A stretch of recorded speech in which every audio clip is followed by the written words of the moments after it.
El gran jefe de Washington ha mandado hacernos saber que quiere comprarnos las tierras, junto con palabras de buena voluntad. Mucho agradecemos este detalle, porque de sobra conocemos la poca falta que les hace nuestra amistad. Queremos considerar el ofrecimiento porque también sabemos de sobra que si no lo hiciéramos, los rostros pálidos nos arrebatarían las tierras con armas de fuego. Pero ¿cómo podéis comprar o vender el cielo o el calor de la tierra? Esta idea nos resulta extraña. Ni el frescor del aire, ni el brillo del agua son nuestros. ¿Cómo podrían ser comprados? Tenéis que saber que cada trozo de esta tierra es sagrado para mi pueblo. La hoja verde, la playa arenosa, la niebla en el bosque, el amanecer entre los árboles, los pardos insectos. Son sagradas experiencias y memorias de mi pueblo. Los muertos del hombre blanco olvidan su tierra cuando comienzan el viaje a través de las estrellas. Nuestros muertos, en cambio, nunca se alejan de la tierra, que es la madre. Somos una parte de ella, y la flor perfumada, el ciervo, el caballo y el águila son nuestros hermanos. Las escarpadas peñas, los húmedos prados, el calor del cuerpo del caballo y el hombre, todos pertenecen a la misma familia. El agua cristalina que corre por los ríos y arroyuelos no es solamente agua, sino que también representa la sangre de nuestros antepasados. Si os la vendiésemos, tendréis que recordar que son sagrados y enseñárselo así a vuestros hijos. También los ríos son nuestros hermanos, porque nos liberan de la sed, arrastran nuestras canoas, nos procuran peces. Además, cada reflejo fantasmagórico en las claras aguas de los lagos cuenta los sucesos y memorias de nuestra gente. El murmullo del agua es la voz del padre de mi padre. Sí, gran jefe de Washington. Los ríos son nuestros hermanos y sacian nuestra sed. Son portadores de nuestras canoas y alimento de nuestros hijos. Si os vendemos nuestra tierra, tendréis que recordar y enseñar a vuestros hijos que los ríos son nuestros hermanos y también suyos, y por tanto deben tratarlos con la misma dulzura con que se trata a un hermano. Por supuesto que sabemos que el hombre blanco no entiende nuestra forma de ser.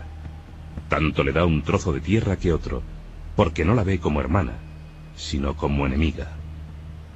Cuando ya la ha hecho suya, la desprecia y sigue caminando. Deja atrás la tumba de sus padres sin importarle. Secuestra la vida de sus hijos y tampoco le importa. No le importa la tumba de sus antepasados, ni el patrimonio de sus hijos olvidados. Trata a su madre, la tierra, y a su hermano, el firmamento, como objetos que se compran, se explotan y se venden como ovejas, y como cuentas de colores. Su apetito devora la tierra, dejando detrás todo un desierto. No lo puedo entender. Vuestras ciudades hieren los ojos del hombre piel roja. Quizás sea porque somos salvajes y no podemos comprenderlo. No hay un solo sitio tranquilo en las ciudades del hombre blanco. Ningún lugar donde se pueda escuchar en la primavera el despliegue de las hojas o el rumor de las alas de un insecto. Quizá es que soy un salvaje y no comprendo bien las cosas.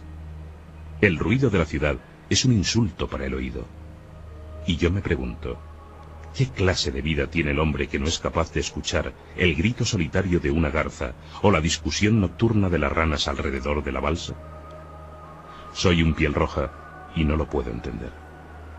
Nosotros preferimos el suave susurro del viento sobre la superficie de un estanque, así como el olor de este mismo viento purificado por la lluvia del mediodía o perfumado con aromas de pinos. Cuando el último piel roja haya desaparecido de esta tierra, cuando no sea más que un recuerdo su sombra, como el de una nube que pasa por una pradera, entonces todavía estas riberas y estos bosques estarán poblados por el espíritu de mi pueblo. Porque nosotros amamos este país como ama el niño los latidos del corazón de su madre. Si decidiese aceptar vuestra oferta, tendré que poneros una condición: que el hombre blanco considere a los animales de esta tierra como hermanos. Soy salvaje y no comprendo otro modo de vida. Tengo vistos millares de búfalos pudriéndose abandonados en las praderas. muertos a tiros por el hombre blanco desde un tren en marcha. Soy salvaje, y no comprendo cómo una máquina humeante puede importar más que el búfalo, al que nosotros matamos solo para sobrevivir. ¿Qué puede ser el hombre sin los animales? Si los animales desapareciesen, el hombre moriría en una gran soledad. Todo lo que le pasa a los animales, muy pronto le sucederá también al hombre. Todas las cosas están ligadas. Debéis enseñar a vuestros hijos lo que nosotros hemos enseñado a los nuestros, que la tierra es nuestra madre. Todo lo que le ocurre a la tierra, le ocurrirá a los hijos de la tierra. Si los hombres escupen en el suelo, se escupen a sí mismos.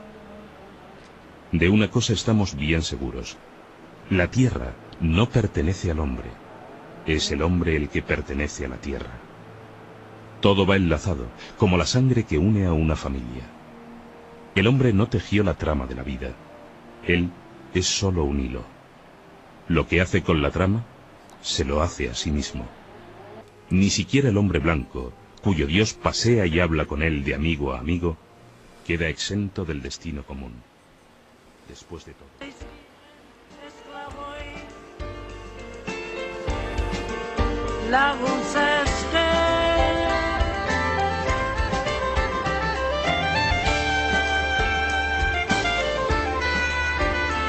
Alejandro gazteak mila irabazi zuen, berak bakarrikote.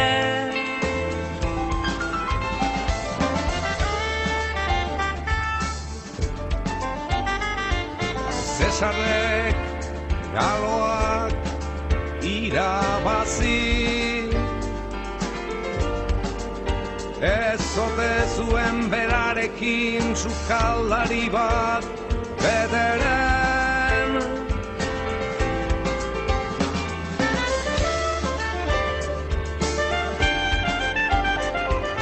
Felipe Espainiakoak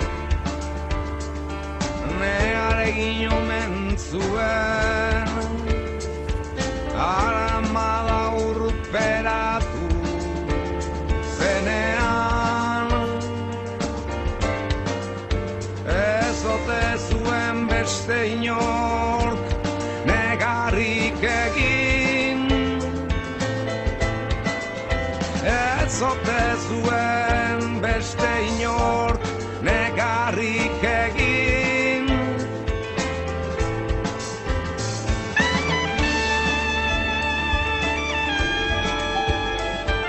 Eriko bigarrenak 7 urteko gerra irabazi, nork beste zuen irabazi. Garaitza bat horri alde bakoitzean, nortzuk atondu zituzten garaitza banketean. 10 urtez behin gizon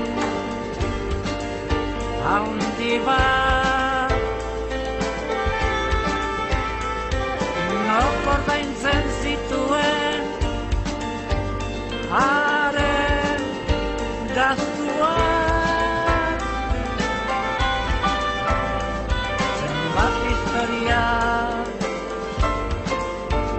hainbat galdera, historiak bezain bat galdera. Zenbat historiak, zenbat galdera, zenbat historiak, hainbat galdera. Zenbat